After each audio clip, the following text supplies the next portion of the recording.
Narodil jsem se do světa, kde ovšem rozhodoval původ. Ne schopnosti, ne odvaha, ale jméno. A přestože jsem se narodil do patricijské rodiny, nebyla to výhoda. Můj rod byl starý, ale chudý. Bez moci, bez skutečného vlivu. V Římě to znamenalo jediné. Pokud jsem chtěl něco dokázat, musel jsem si to vzít sám. Už jako mladý jsem pochopil, že Řím není město ctnosti. Je to město ambicí, intrik, závisti. A kdo neumí hrát tuhle hru, skončí zapomenutý. Já zapomenutý být nechtěl. Chtěl jsem víc než přežít. Chtěl jsem, aby si moje jméno pamatovali. Když se moci chopil diktátor Sulla, dostal jsem jasnou volbu. Buď se vzdám své ženy, nebo přijdu o všechno. O majetek, o postavení, o život. Všichni mi říkali, ať ustoupím. Že to nestojí za to. Ale já jsem poprvé v životě pochopil, že ustoupit znamená žít na kolenou. Odmítl jsem. A stal jsem se nepřítelem režimu. Musel jsem uprchnout. Skrýval jsem se. Žil jsem s vědomím, že mě kdykoliv mohou zabít. A právě tehdy jsem se naučil něco, co mi později zachránilo život. Klid. Když nemáš co ztratit, přestaneš se bát. A když se přestaneš bát, začneš přemýšlet jasně. Když jsem se vrátil, nebyl jsem už tím mladým mužem, kterého chtěli zlomit. Studoval jsem řečnictví, protože jsem pochopil, že slova jsou zbraně. Možná silnější než meče. Naučil jsem se mluvit tak, aby lidé naslouchali, aby věřili, aby chtěli následovat. Řím byl rozdělený.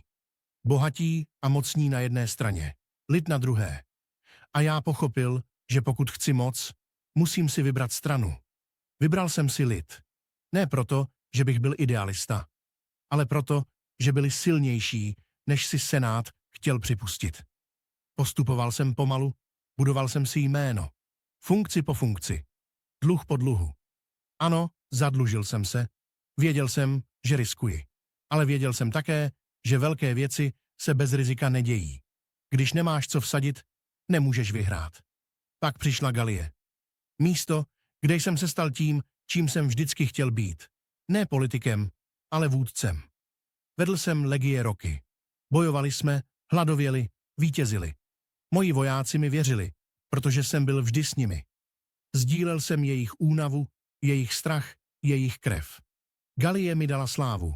Dala mi armádu oddanou mně, ne senátu. A Řím se začal bát. Ti, kteří mě dřív využívali, mě teď chtěli zastavit. Senát mi nařídil, abych se vrátil bez armády. Abych se vzdal moci. Abych se znovu stal jen jedním z mnoha.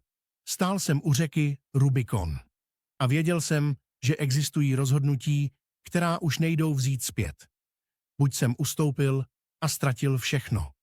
Nebo jsem překročil hranici a riskoval válku. Překročil jsem ji. V ten moment už nebylo cesty zpět. Řím hořel strachem. Občanská válka začala. Bojoval jsem proti Pompejovi. Muži, který měl všechno, co já neměl.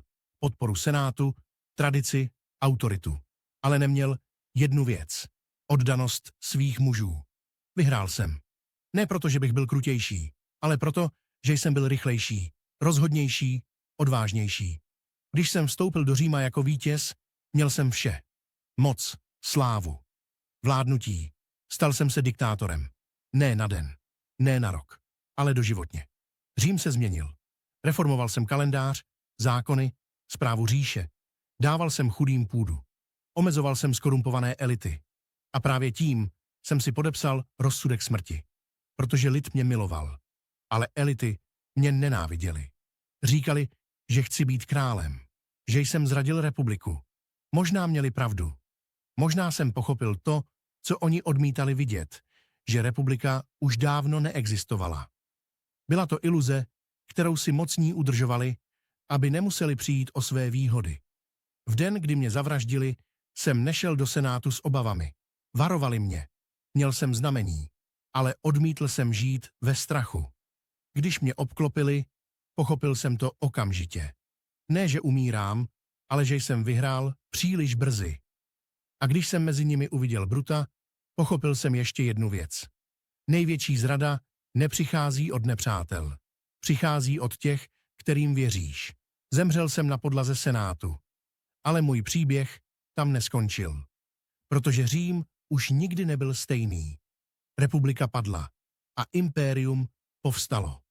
Jmenuji se Julius Caesar. Překročil jsem hranici, ze které není návratu.